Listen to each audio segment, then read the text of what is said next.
Kita sambut Dr. Umay Jafar Shiddiq MA. Assalamualaikum. Waalaikumsalam. Apa kabar? Baik. Apa kabar Pak Umay? Baik-baik saja. Sehat ya. Alhamdulillah. Oh, ini tema kita menarik nih mengenai ikhlas. Luar biasa. Kita bahas lebih jauh ya Pak. Baik. Monggo silakan Pak Umay. Iya.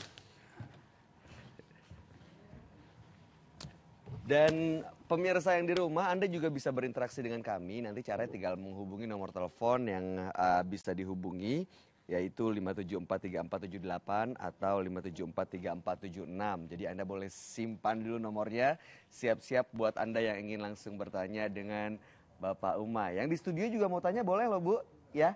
Kita bahas dulu yang pertama nih Pak Ustadz mengenai ikhlas. Sering mendengar namanya, mendengar kata-kata ikhlas. Katanya sih memberi tanpa berharap kembali, begitu ya. Tapi dari kacamata Islam, ikhlas itu sebenarnya apa ya Pak Umay? Terima kasih para pemirsa TVRI dimanapun Anda berada. Assalamualaikum warahmatullahi wabarakatuh. Waalaikumsalam warahmatullahi wabarakatuh. Alhamdulillahilladzi anzalal Qur'ana hudan linnasi walil muttaqin.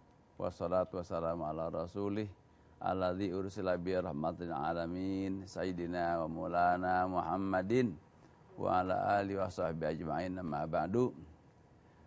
Pemirsa TVRI rahimakumullah, apa itu ikhlas? Kita bisa lihat bahwa ikhlas itu bisa 3 artinya. 1, ikhlas itu bersih.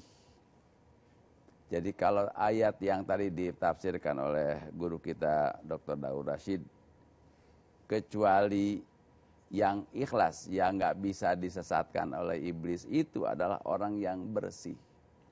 Bersih dari selain Allah, jadi bersih dari syirik, bersih dari khurafat, bersih dari tahayul, bersih dari riya, bersih dari sum'ah. Itu bersih. Orang ikhlas adalah orang bersih dari selain Allah. Yang kedua, arti ikhlas itu adalah murni. Murni artinya dari Allah, di jalan Allah, karena Allah, dan dengan pertolongan Allah, dan akan kembali kepada Allah. Jadi orang yang murni semuanya dari Allah dan ujungnya kembali kepada Allah itu dari ikhlas. Itu sudah ikhlas. Ya, yang terakhir, ada surat Bayu di Quran itu dari 114 surat itu, biasanya nama surat itu diambil dari satu kata atau awal surat itu namanya. Tapi surat ini agak unik karena namanya tidak ada satupun kata dari dalam surat itu. Surat ke-112 nama surat Al-Ikhlas. Tapi para pemirsa lebih populer surat apa? Qul-hu. Kenapa disebut ikhlas itu? Karena itu adalah hanya kepada Allah. Maka arti ikhlas artinya hanya. Kenapa hanya? Qul huwallahu ahad. Katakanlah Allah itu esa. Hanya Allah yang esa. Terus bagaimana? Bayu juga satu, tapi Allah itu as-somad. Hanya Allah as-somad. Tempat bergantung meminta. Bayu juga tempat bergantung dari anaknya, istrinya. Tapi Allah itu lam yalid. Apa? Tidak beranak. Bayu juga tidak beranak, yang beranak istrinya. Tapi Allah itu lam yulad, tidak diperanakan, tidak dilahirkan. Nah, Nabi Adam juga tidak dilahirkan. Tapi ujungnya Allah itu walam yakullahu kufuwan ahad. Allah itu tidak ada sesuatu yang setara dengannya. Jadi hanya Allah. Jadi ikhlas artinya hanya. Jadi bersih, murni, atau hanya. Seluruhnya kembali kepada Allah. Itu arti ikhlas. Sebenarnya bisa diartikan 3 itu tuh bersih, murni, hanya iya. kepada Allah. Iya. Nah ini kan berarti semua tindakan, semua sikap atau tingkah laku kita berarti harus benar-benar berdasarkan ikhlas tadi. Pak Umay. Jadi sadar dari Allah, di jalan Allah, karena Allah. Umpamanya begini, ada orang berbuat baik di jalan Allah, tapi tidak karena Allah, tidak ikhlas itu. Atau umpamanya, saya ngasih dia karena Allah, tapi di dalam maksiat, umpamanya, dalam berbuat dosa, tidak ikhlas itu namanya. Atau umpamanya, sudah di jalan Allah, karena Allah, tapi tidak merasa itu dari Allah, itu juga tidak ikhlas. Jadi seluruhnya yang 5 arah itu, nah di sini Pak Umay membuat rumusan begini. Jadi ada ikhlas itu harus dari minallah, berasal dari Allah. Terus fillah, di jalan Allah. Terus lillah, karena Allah. Terus billah, atas pertolongan Allah. Dan ujungnya ilallah, kembali kepada Allah. Jadi minallah, fillah, lillah, billah, ilallah. Inilah ikhlas. Disebut Allah muara 5, itulah ikhlas. Minallah, fillah, lillah, Billah, ilallah.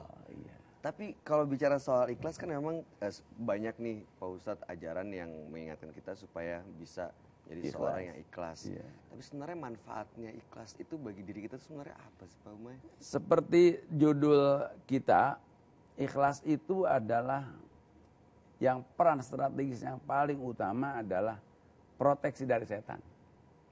Di ayat yang ditafsirkan guru kita Profesor Daud Rasid tadi adalah dari surat Al-Hijr ayat berapa 34 sampai 40 tadi itu digambarkan bahwa ketika iblis diusir dari surga, lalu dia minta tangguh agar diizinkan hidup sampai hari kiamat, oleh Allah diizinkan.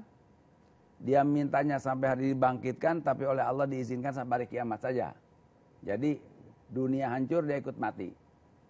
Nah lalu dia bersumpah, demi keagungan Allah dan karena engkau telah menyesatkan aku akan jadikan manusia menganggap indah perbuatan dosa. Jadi apa yang namanya dosa oleh iblis dijadikan indah. Mabok dijadikan indah, berjudi indah, kemudian berzina indah. Semua korupsi itu indah di mata setan. Itu iblis yang bikin indah itu. Nah, terus akan aku sesatkan semua, kata iblis, kecuali hamba-hambamu yang ikhlas. Jadi peran strategisnya adalah begitu kuat. Ikhlas itu adalah memprotek dari iblis, dari setan. Menjaga hati, menjaga sehingga sampai-sampai dalam Quran surat Al-A'raf ayat 16 dan 17 itu, sesudah dia bilang bahwa karena engkau telah menyesatkan aku akan duduk, akan halangi mereka dari jalan yang lurus, lalu akan aku datangi dari depan, dari belakang, dari kanan dan dari kiri. Ini digambarkan di sini. Tsumma la'atiyannahum min baini aydihim wa min khalfihim wa an aymanihim wa an syama'ilihim wa la tajidu aktsarum syakirin. Kami akan datangi mereka dari depan nih, dari belakang sini, dan dari kanan dan dari kiri. Dari 4 penjuru angin, setan akan menghadang kita dari jalan yang lurus. Ini ibu-ibu yang jadi audiens pemirsa di sini. Ini sudah melewati setan yang dari depan, belakang, kanan dan kiri. Lewat. Kita lulus ini, hadir di sini. Demikian juga pemirsa di rumah. Orang-orang yang ikhlas akan dijaga oleh Allah. Meskipun setan datang dari 4 penjuru tadi itu. Bahkan Bayu, ternyata setan itu bukan saja dari 4 penjuru. Dari setiap penjuru. Kita lihat gambarannya di sini. Ini di surat Al-Hijr ayat 39-40, dan surat Shad ayat 82-83. 2 kali itu di Quran diabadikan oleh Allah. Iblis bersumpah, akan aku sesatkan semua mereka kecuali hamba-hambamu yang ikhlas.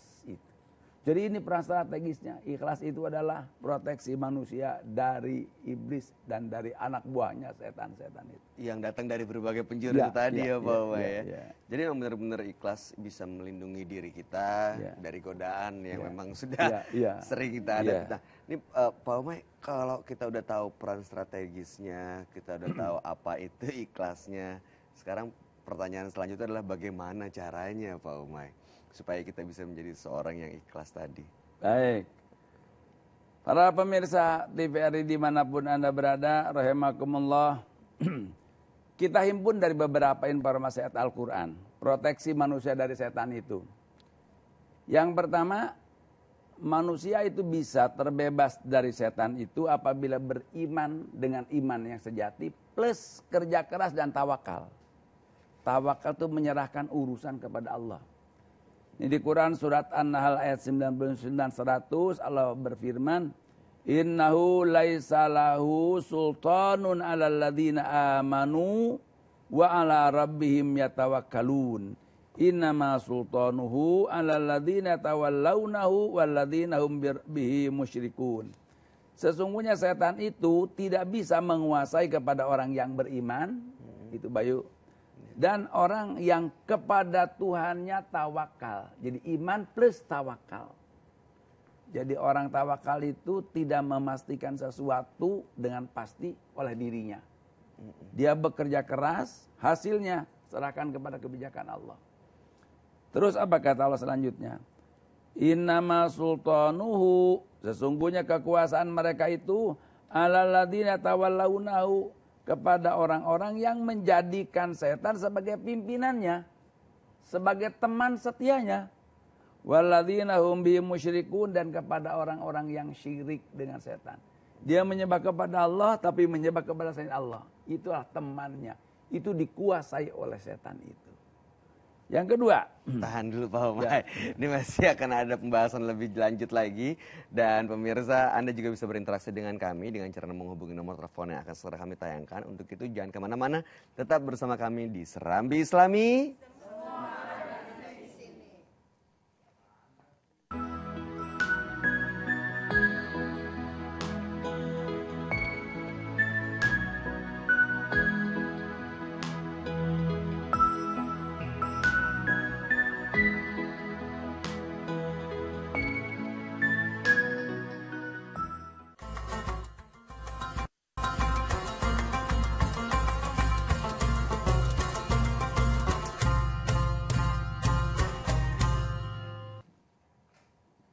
Terima kasih pemirsa, Anda masih bersama kami di program Hikmah Pagi, tentunya masih di segmen Serambi Islami. Wah, ibu-ibunya kurang semangat nih ah. Coba kita cek lagi suaranya, cek semangatnya. Kita ketemu lagi di Serambi Islami. Semua ada di sini. Alhamdulillah, biasanya kalau udah teriak kan ngantuknya jadi hilang ya Bu ya.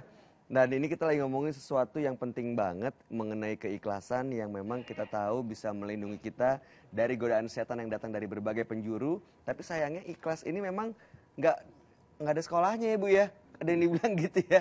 Oke, nah ini untuk melanjutkan mengenai peran strategis ikhlas, kita lanjut lagi ke Bapak Umay.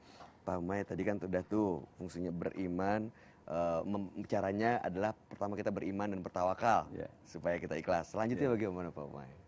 Yang kedua, orang yang akan terbebas dari kejahatan setan itu adalah orang yang selalu berlindung kepada Allah. Biasa kita baca apa, Bu? A'udzu billahi minasyaitonir rajim. Tapi tolong berlindung itu pemirsa, jangan hanya di mulut saja. Aku berlindung itu berarti aku sadar diri lemah, mohon keselamatan kepada yang punya keselamatan siapa? Allah. Maka a'udzu billah, aku berlindung kepada Allah. Dari apa kita berlindung? Minasyaitani, dari setan. Kenapa kita berlindung dari setan? Karena setan sumber segala kejahatan. Siapakah setan itu? Ar-Rajim. Apa rojim? Yang dikutuk. Jadi kapan saja kita merasa terbersit, ya, ada suara-suara setan, baik lewat akal kita, bisikan hati kita, atau dari manusia di depan kita, boleh jadi kan? Boleh jadi. Nah, buru-buru kita gimana? A'udzu billahi minasyaitonir rajim. Berlindung kepada Allah. Itu akan dilindungi oleh Allah. Itu yang kedua. Yang ketiga, yang akan selamat dari kejahatan setan itu orang yang bertakwa dan berzikir. Itu di Quran surat Al-A'raf ayat 200 dan 201 Allah berfirman, Innal ladzina taqau idza masahum ta'ifun minasyaitani tadzakkaru fa idzahum mubsirun wa ikhwanuhum yamuddunahum fil ghayyi tsumma la yuqsirun. Sesungguhnya orang-orang yang bertakwa apabila mereka disentuh oleh kejahatan setan, sekelompok setan, lalu dia ingat kepada Allah, ketika itu dia sadar tentang kesalahan-kesalahannya. Jadi kalau orang sudah digoda oleh setan, sempat tergoda, buru-buru ingat Allah, astagfirullahaladzim. Atau umpamanya, la hawla wala quwata illa billah, a'udzubillah, dan seterusnya. Itu seketika itu dia akan sadar tentang kesalahan-kesalahan. Aku ini salah, kok aku jadi marah begini. Nah, itu kalau buru-buru zikir kepada Allah. Sebaliknya, kalau orang yang tidak ingat kepada Allah ketika digoda setan, wa ikhwanuhum yamuddunahum fil ghayyi tsumma la yuqsirun. Teman-temannya setan, yaitu orang kafir, orang fasik, orang musyrik itu akan terus berkelanjutan dalam kesesatan dan mereka tidak berkurang sedikit pun. Jadi terus sesat. Makanya biasanya orang yang bergelimang dosa susah insafnya kan? Kenapa? Karena terus-menerus oleh setan disesatkan itu. Itu yang ketiga. Jadi yang akan diselamatkan oleh Allah dari kejahatan setan adalah orang yang bertakwa dan berzikir. Kemudian yang keempat, berzikir kepada Allah di surat Az-Zukhruf surat ke-43 ayatnya ayat 36 sampai 39 Allah berfirman begini. Wa may ya'shu an dzikrir rahmani nuqayyid lahu syaitanan fahuwa lahu qarin. Siapa yang hidupnya jauh dari zikir kepada Tuhan yang pengasih penyayang, maka kami akan kirim setan, yang setan itu akan menemani dia kapan dan dimanapun dia berada. Ditemani oleh setan. Orang jauh dari zikir kepada Allah. Terus wa innahum la yasuddunahum anis sabili wa yahsabuna annahum muhtadun. Setan itu akan menghalang-halangi mereka dari jalan Allah yang benar. Dan setan menanamkan bahwa kesesatan itu adalah hidayah. Perhatikan, ingat nggak Gapatar? Ingat nggak aliran Eden? Iya. Itu mereka yakin itu adalah benar. Kenapa? Karena ditanamkan oleh setan kesesatan itu adalah benar. Itu salah satu program setan itu meyakinkan orang yang sesat adalah dia dalam kebenaran. Terus sampai kapan itu? Hatta idza jada qala ya laita baini wa bainaka bu'dal masyriqaini fa bi'sal qarin. Ketika mereka nanti datang kepada kami, kata Allah ketika hari kiamat, ini setan dengan yang digodanya manusia kan bareng datang menghadap kepada Allah. Begitu di sana berantem mereka antara manusia yang digoda dengan setan yang menggoda. Apa kata mereka? Aku sebenarnya orang baik karena kau yang menggoda. Apa kata setan? Aku cuma ngajak doang, kenapa kamu ikut? Setan itu culas gitu ya. Tapi jangan kalau ada temen ngajak makan kemudian suruh bayar sendiri, bilang setan, jangan. Enggak, bukan begitu ya. Gitu. Setan itu culas, ngajak tapi gitu ya. Sesudah ikut dia bilang, gue cuma ngajak doang loh, kenapa ikut? Gitu ya. Gitu setan dia. Apa kata yang manusia yang disesatkan itu? Ya Allah, sekiranya aku tidak pernah berjumpa dengan setan ini, seperti tidak berjumpanya timur dan barat. Saking bencinya dia merasa disesatkan oleh setan itu. Apa kata Allah? Wala yanfa'akumul yauma idz zalamtum annakum fil adzabi musyarikun. Kalian enggak ada gunanya saling menyalahkan, kata Allah. Pada hari ini adalah kalian bareng-bareng disiksa. Jadi manusia yang digoda, setan yang menggoda, si nerakanya bareng. Kompak ceritanya. Demikian juga kita. Kalau kita ngajak yang baik, orang itu baik, maka kita bareng-bareng di sorga. Semoga pemirsa dan para hadirin hadirat yang ada di sini pun bareng-bareng dalam kebaikan. Kita bareng-bareng di mana? Di sorga. Di dunia bareng juga ya. Nah, karena ngajinya bareng maka di sorga juga bareng, insya Allah. Amin, insya Allah. Nanti kita lanjutkan lagi ya Pak Umay. Jangan kemana-mana pemirsa, kami akan lanjutkan kembali dan kami akan buka line interaksi untuk Anda. Dan pemirsa yang di studio, saya penasaran nih pertanyaan-pertanyaannya kira-kira seperti apa. Jangan kemana-mana, tetap di Serambi Islami. Semua ada di sini. Gitu.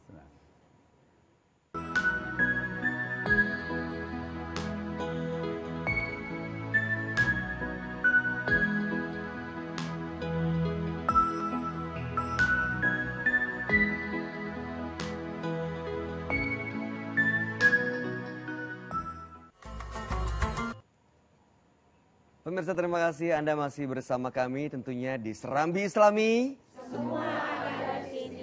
Anda bisa berinteraksi, bisa bertanya langsung dengan Pak Umay di studio. Caranya adalah tinggal menghubungi nomor 021 574 3478 atau 574 3476. Silakan pertanyaan apapun dari Anda, insya Allah akan langsung dijawab oleh Bapak Umay. Tapi kita lanjut dulu nih, Pak Umay. Kan kita sering mendengar cerita bahwa memang ya godaan terberat dari manusia memang ya kita harus menghadapi bisikan-bisikan setan yang ulet sekali gitu sepertinya Pak Umay. Siang mereka ada, malam juga ada. Kayaknya gigih terus menggoda manusia. Nah, sebenarnya cara mereka menggoda kita itu lewat jalur-jalur atau cara seperti apa sih Pak Ustadz? Jadi kita tahu cara menghadapinya itu bagaimana begitu. Monggo Pak Umay. Kan gini Bayu ya, jadi setan itu dendamnya luar biasa kan. Gara-gara dia tuh sombong disuruh sujud kepada Adam oleh Allah, itu dia tidak mau gitu ya. Akibatnya dia dikutuk oleh Allah kan. Dengan dikutuk itu dia ditetapkan kekal di neraka. Kekal di neraka. Nah, karena dia ditetapkan kekal di neraka, maka dia sakit hati dan dia dendam. Gara-gara manusia aku kekal di neraka, maka dia akan balas menggoda manusia dengan gigih ulet yang luar biasa. Pemirsa, Pak Umay pernah baca kitab namanya Wiqayatul Insan Al-Jin wa Syaitan. Dihimpun dari beberapa hadis, ternyata memang setan luar biasa gigih. Gigih ulet luar biasa. Nah, diterangkan dalam kitab itu bahwa ternyata setan itu yang pertama dia dihalangi manusia jangan tahu agama. Jangan ngaji. Menghalangi majelis zikir itu luar biasa. Satu. Jangan tahu agama. Nah, di sini apa-apa disebut jangan tahu agama. Yang kedua, udah tahu agama sekarang, bagaimana jangan tahu itu sekedar tahu, kalau jangan paham, jangan mengerti agama. Nah, ditanamkan. Waktu ngaji dibikin ngantuk. Nah, biar sudah di depan studio TVRI juga ngantuk aja gitu ya. Itu dihalangi jangan paham agama. Atau cerita ngobrol sama temen, gurunya lagi nerangin ngobrol, kerudung ini gimana, di mana belinya, gitu. Supaya tidak paham agama. Udah paham sekarang, dihambat lagi, jangan amalkan agama itu. Udah amal juga, jangan banyak, dikit aja, gitu. Gak berhenti ya terus saja. Sekarang udah banyak juga amalnya, jangan ikhlas, kamu rugi kalau nggak terkenal. Gitu. Tapi begitu ikhlas mentok dia. Itulah yang dimaksud semua akan disatukan kecuali hambamu yang ikhlas. Kalau ikhlas mentok dia. Baik, nanti kita lanjutkan ya Pak Umay. Ini ada yang ingin bertanya seperti dari rumah. Halo, assalamualaikum. Halo. Ya, halo, assalamualaikum, dengan Bapak siapa? Ya, assalamualaikum warahmatullahi wabarakatuh. Waalaikumsalam warahmatullahi wabarakatuh. Dengan Bapak siapa? Iya, Sanus Sikap Lale di Pamulang. Ya, silakan pertanyaannya Pak. Iya Pak Kiai Pak Prof. Di tahun 2012, hampir semua media sosial menyatakan bahwa tanggal 12 bulan 12 tahun 2012 terjadi hari kiamat. Kaitan dengan Al-Quran menyatakan tentang hari kiamat. Kenapa Allah menentukan hari kiamat dan kapan hari kiamat? Yang kedua, manusia itu adalah meletakkan dasar-dasar keikhlasan manusia itu yang paling utama sesuai dengan janji Allah dalam surat Al-Ikhlas. Qul huwallahu ahad dan seterusnya. Berarti meletakkan dasar-dasar tauhid dan imannya. Bagaimana strategi ikhlas itu bagi seluruh Nusantara, seluruh dunia ini dalam kaitannya dengan Al-Quran? Ya. Terima kasih Bapak. Pertanyaannya, wah ada lagi. Kita jawab dulu atau sapa dulu? Halo, assalamualaikum. Sapa dulu ya. Halo, assalamualaikum. Ya, dengan Bapak siapa dan dari mana Pak? Pak Ibrahim dari Bandung. Silakan Pak Ibrahim pertanyaannya. Pak Kiai mau tanya Pak Kiai. Baik. Kalau kita ibadah, tapi karena takut masuk neraka atau ingin masuk surga, apakah itu termasuk ikhlas? Ya, oke, bagus. Ya. Kemudian yang kedua, kalau kita ingin lulus ujian masuk perguruan tinggi misalnya, kemudian kita rajin sholat tahajud atau sholat hajat, apakah itu juga termasuk ikhlas atau tidak gitu? Itu saja, terima kasih. Assalamualaikum warahmatullahi wabarakatuh. Terima kasih Pak Ibrahim. Waalaikumsalam warahmatullahi wabarakatuh. Ini pertanyaannya bagus-bagus nih Pak Umay. Kita jawab dulu yang pertama mengenai kiamat tadi Pak Umay. Yang pertama, tahun 2012, bulan 12, tanggal 12, kiamat bohong besar. Banyak nonton film kayaknya Ya, tadi Pak. di Quran itu Bapak ada beberapa ayat yang menyatakan yas'alunaka anis-saati ayyana mursaha. Mereka akan bertanya kepada Muhammad kapan dari kiamat. Qul innama ilmuha inda rabbi. Jawab Muhammad kepada mereka, ilmu tentang kapan kiamat itu di sisi Tuhanku. Jadi la yujalli li waqta illahu, tidak ada yang tahu tentang waktunya kiamat kapan terjadi kecuali Dia Allah. Itu rahasia Allah itu. Jadi bohong itu kalau ada orang cerita kiamat tanggal sekian bohong sekali itu. Bertentangan dengan Al-Qur'an, ya. Terus yang kedua tadi apa tadi ya dari Yang mengenai ikhlas tadi Pak Umay. Nah, yang ikhlas yang pertanyaan pertama yang penanya pertama itu kan dua. Satu tentang kiamat, yang kedua apa tadi? Yang kedua, apakah kita kalau misalnya beribadah tadi mungkin ada kaitannya dengan pertanyaan kedua Pak Umay. Yang Surga kedua dan itu neraka. begini. Ibnu Sina, salah seorang filosof dan seorang dokter muslim, bapak dokter-dokter dunia, itu menetapkan bahwa tipologi manusia beribadah kepada Allah 5 tingkatan. Ada tipe budak, dia beribadah karena takut disiksa. Selama yang ditakuti siksa Allah, selama itu ikhlas. Yang kedua, orang beribadah itu ingin dapat pahala. Itu tipe kuli. Seperti kita kuli ingin dapat upah. Selama upah yang diharapkan dari Allah, selama itu ikhlas. Yang ketiga, tipe dagang. Tipe dagang itu nyari untung. Jadi kalau ibadah dicari mana yang lebih gede pahalanya. Itu boleh nggak? Ikhlas nggak? Ikhlas. Selama untung yang diharapkan dari siapa? Dari Allah. Yang keempat adalah tipe syukur. Dia beribadah bukan karena takut neraka, bukan ngarepin surga, tapi saya wujud terima kasih kepada Allah baik banget sama saya. Nah itu tipe syukur. Yang terakhir tipe syauk, rindu. Tidak mempedulikan yang empat tadi, saya ingin berjumpa dengan Allah. Nah tipe ini yang paling tinggi. Nah jadi selama itu harapannya kepada Allah, selama itu adalah ikhlas. Nah sekarang bagaimana kalau mau masuk ITB, masuk UI, masuk Unpad, masuk UGM, lalu getol apa? Tahajud, sholat hajat gitu. Itu ikhlas apa enggak? Selama mengharapkannya kepada Allah supaya Allah memudahkan lulus dia ke perguruan tinggi itu, selama itu ikhlas. Pokoknya yang penting jangan kepada selain Allah. Yang 5 tadi itu, selama dari Allah, terus di jalan Allah, karena Allah, atas pertolongan Allah, kembali kepada Allah. Selama 5 itu adalah kembali kepada Allah, itu ikhlas namanya. Ya, ini makin jelas nih, mudah-mudahan makin ya mudah sih, mungkin belum tentu ya Ibu ya untuk ikhlas ya. Mungkin lebih mudah untuk dibicarakan, tapi mungkin lebih jelas bagaimana caranya supaya kita bisa mencapai titik ikhlas tadi. Nah, kita lanjutkan lagi nih tadi Pak Umay. Kan tadi tadi Pak Umay sudah memaparkan bagaimana cara-cara atau metode setan dalam menggoda manusia begitu ya Pak Umay ya. Memang gigih, ulet nggak pernah berhenti. Cara menangkal atau menghadapinya kita sebagai manusia bagaimana Pak Umay? Jadi tadi itu kan dari mulai jangan tahu agama, terus jangan paham agama, jangan amal agama, jangan amalnya banyak, dikit aja, terus jangan ikhlas, kan 5 kan. Nah begitu ikhlas, hamba itu mentok dia, nggak bisa lagi menggoda. Tapi berhenti nggak setan itu menggoda? Tidak. Bagaimana langkah ke-6-nya? Rusak ikhlasnya. Begitu giginya. Bagaimana cara merusak ikhlasnya itu? Mulai dibujuk untuk kafir kepada Allah, dibujuk untuk syirik kepada Allah, dibujuk untuk riya dan sum'ah, dibujuk untuk membangkit. Kalau kita sudah berbuat baik, dibangkit itu. Itu hancur ikhlasnya itu. Itu dibikin untuk menyakiti pihak lain, merugikan orang lain.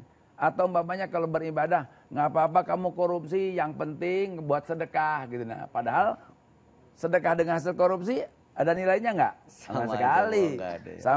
Sama aja dengan wudhu dengan air kencing itu nggak ada nilainya sama sekali, malahan belepotan dosa itu. Atau didorong untuk melakukan sesuatu yang tidak sesuai dengan tuntunan syariat, melakukan bid'ah. Umpamanya ada sholat yang tidak ada contoh Rasulnya, itu dorongan setan itu supaya ikhlasnya rusak gitu. Nah jadi begitu gigihnya itu Bayu setan. Jadi pemirsa, selama kita itu melakukan sesuatu itu dengan 5 Allah sebagai muara 5 itu, selama itu setan gak akan masuk. Cuman setan itu giginya dirusak ikhlasnya ini supaya dia tidak terhalang, menggoda lagi, begitu ikhlas lagi, mentok lagi, rusak ikhlasnya, menggoda lagi terus sampai hari dia sakarat maut. Sampai si manusia ini mau sakaratul maut. Nah, Dan target terakhir itu dia bagaimana ketika sakarat maut dia murtad, matinya sul khotimah, itu yang paling berbahaya. Auzubillah. Gimana cara kita menjaga keikhlasan kita Pak Umay supaya bisa tetap melindungi kita dari godaan setan? Pertanyaan yang bagus sekali di akhir ini. Tahan dulu Pak Umay. Ada yang mau bertanya dari rumah, kita sapa dulu. Halo, assalamualaikum. Halo, assalamualaikum. Selamat pagi. Selamat pagi, dengan Ibu siapa? Ibu Santi. Ya, pertanyaannya Ibu Santi. Saya mau tanya gini ya. Saya kan punya toko kecil-kecilan. Di toko itu kadang-kadang sering sih banyak orang baca, tapi banyakkan hutang. Banyak Kadang-kadang hutang, ya. terus kalau hutang itu kebanyakannya nggak bayar, orangnya terus nggak belanja lagi. Kadang-kadang dalam hati ini rasanya kesal banget, pengennya ikhlas. Tapi kadang-kadang sulit gitu, gimana ya? Terus satu lagi, Ya. itu dosa nggak ya jika misalnya punya langgan itu punya hutang, tapi hutangnya udah lama, tapi dianya nggak berniat bayar gitu, cuma dianya masih belanja, masih sering belanja gitu. Terus salah nggak ya Pak, kalau misalnya dia waktu pas belanja, kita itu ibaratnya ada total belanja itu kadang-kadang misalnya kita tambahin, terus kita potongin, kita masuk di hutangnya, tapi kita nggak ngomong sama dianya, itu salah nggak ya, dosa nggak ya? Oke, Ibu Santi di mana Ibu? Di Bangka Belitung, udah Bangka gitu aja. Belitung ya. Oke, Baik. itu aja Makasih pertanyaannya ya. ya. Terima kasih Ibu Santi. Nah, ini kalau ada orang utang gimana kita boleh ikhlas nggak nih Pak Umay? Nah, ini Bu Santi, ikhlas yang dalam jualan itu bukan itu ikhlas yang dimaksud itu, ya. Ini ikhlas bahasa Indonesia itu ikhlas itu rela gitu ya, bukan itu maksudnya.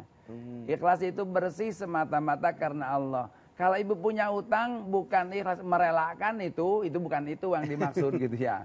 Kalau itu mau merelakan hutang orang itu ya itu kewajiban ibu, kan di Quran kan wa antasaddaqu fa khairul lakum, kalau kamu sedekahkan itu lebih baik. Tapi kalau enggak ya enggak apa-apa, itu hak ibu.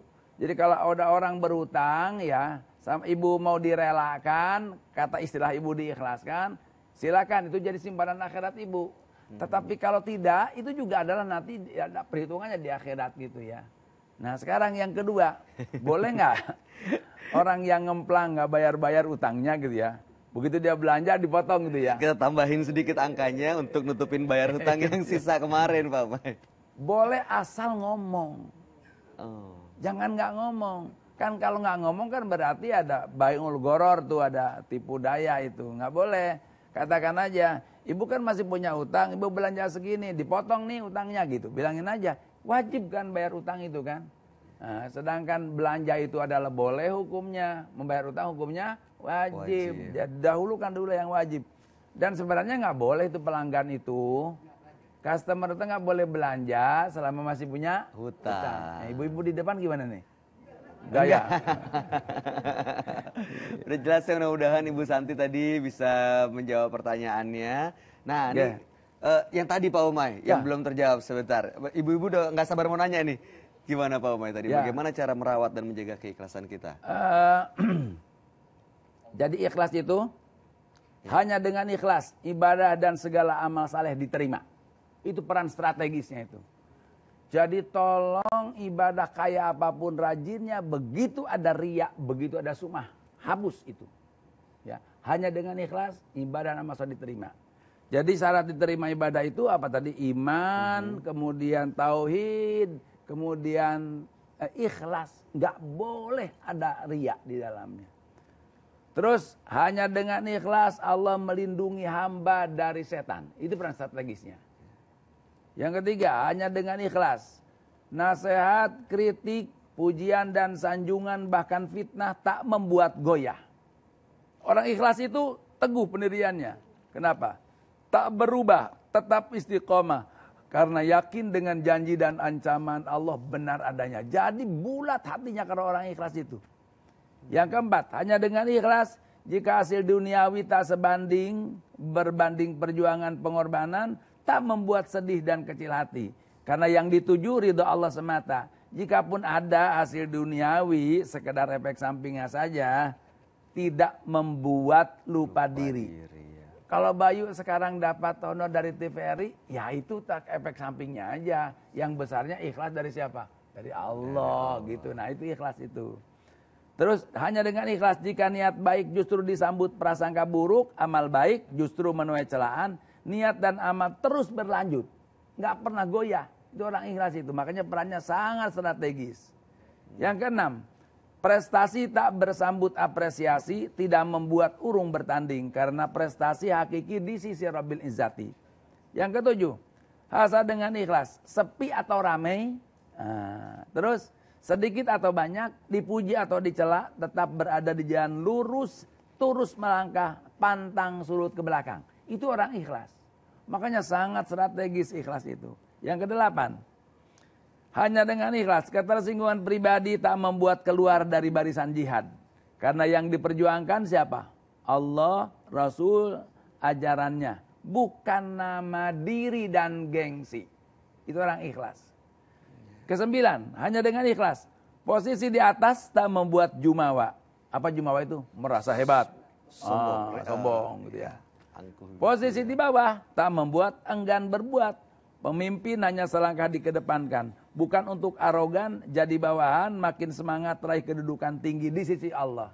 Jadi kalau dari bawahan, kerja keras aja. Nggak apa-apa di mata manusia rendah, tapi di sifat Allah adalah tinggi. Itu adalah peran ikhlas. 10.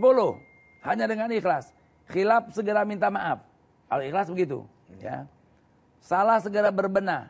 Ketinggalan segera menyusul, sejalan berbarengan. Orang lain salah dimaafkannya. Tak ada dendam sedikit pun di dadanya. Orang ikhlas itu bersih. Dari dendam, kesumat nggak ada. 11. Hanya dengan ikhlas, kebodohan orang lain terhadap dirinya tak dibalas dengan kebodohan diri kepadanya. Kezaliman orang lain kepada dirinya tak dibalas dengan kezaliman diri terhadapnya. Jadi nyaman sekali orang ikhlas itu. Nggak punya musuh. 12. Hanya dengan ikhlas menghadapi wajah marah dengan senyum ramah. Apalagi kalau yang senyumnya Bayu. Terus kata-kata kasar dihadapi jiwa besar. Dusta dijelaskan dengan fakta. Terakhir, hanya dengan ikhlas. Nikmat dan musibat disadarinya sebagai ujian. Apakah syukur atau kufur. Sabar atau putus asa. Lulus atau gagal. Ikhlas itu nyaman aman. Di hadapan Allah, di mata manusia, di mata dirinya sendiri. Tenang luar biasa. Dan jangan sekali-kali berkata, ikhlas itu adalah mudah diucapkan, tapi susah diamalkan. Tidak, semua mudah diamalkan. Insya Allah seperti itu. Jangan kemana-mana pemirsa, kami akan kembali lagi dengan pemaparan selanjutnya. Tetap bersama kami di Serambi Islami.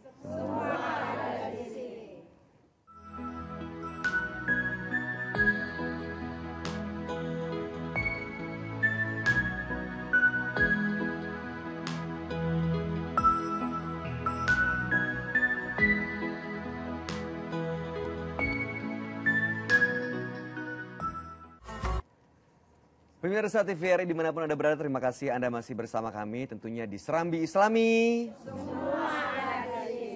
Masih bersama dengan Majelis Zikir Anissa Nurussalam Sunter Podomoro ya ibu-ibu ya. Dan juga tentunya kita masih bersama Bapak Dr. Umay Ja'far Shiddiq MA.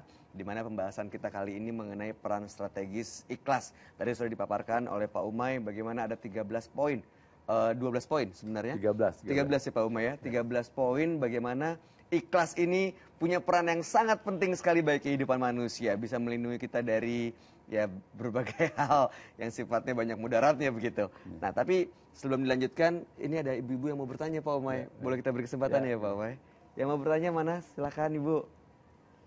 Assalamualaikum warahmatullahi wabarakatuh. Waalaikumsalam warahmatullahi wabarakatuh. Saya Nurwasih Nur Aziz dari Majelis Zikir Anisa Nursalam Sunter Podomoro.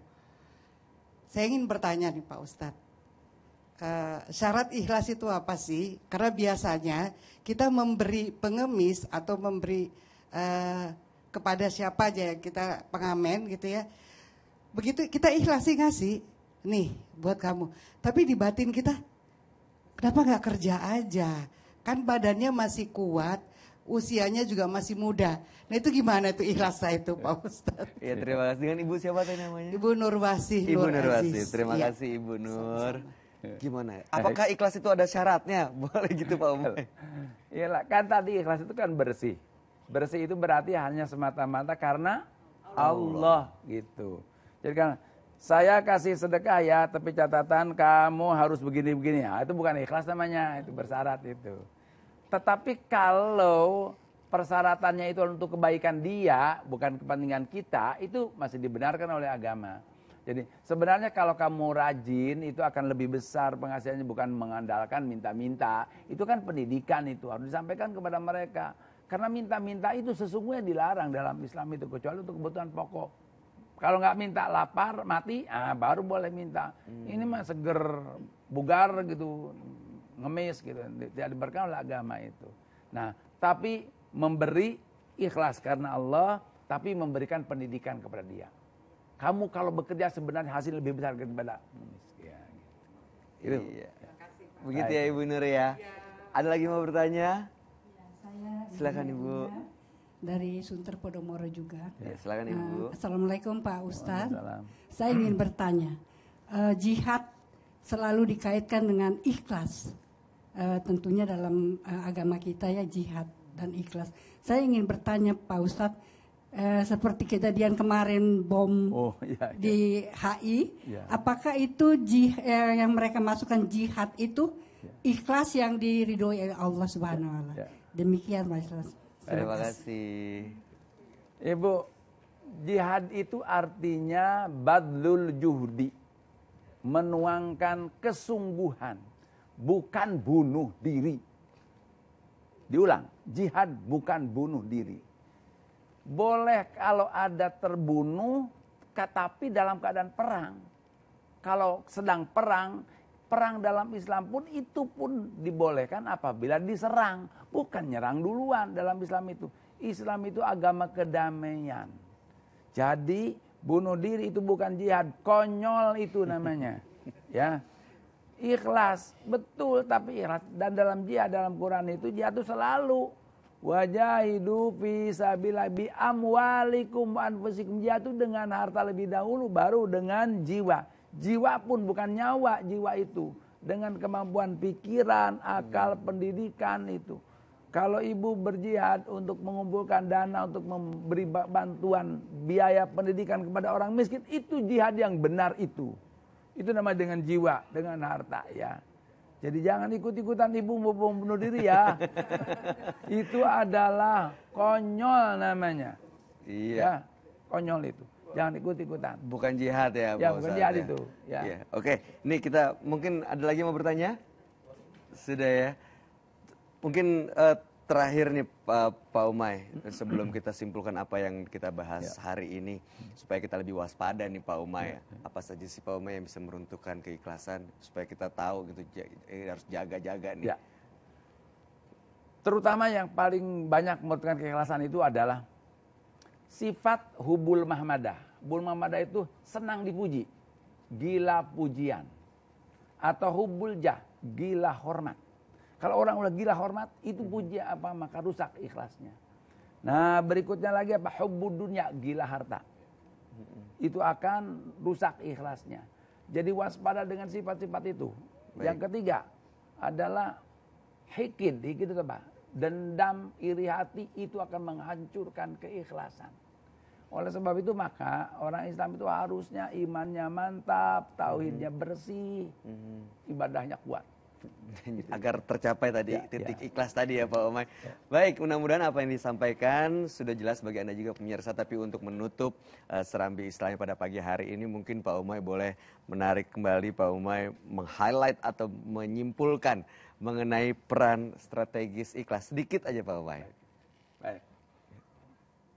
Ya. Salawat. Mari kita tutup dengan salawat, mudah-mudahan terus ikhlas. Amin. Salatullah salamullah ala Taha Rasulillah.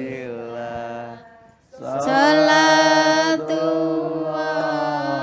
salamullah ala Yasin Habibillah. Wasalna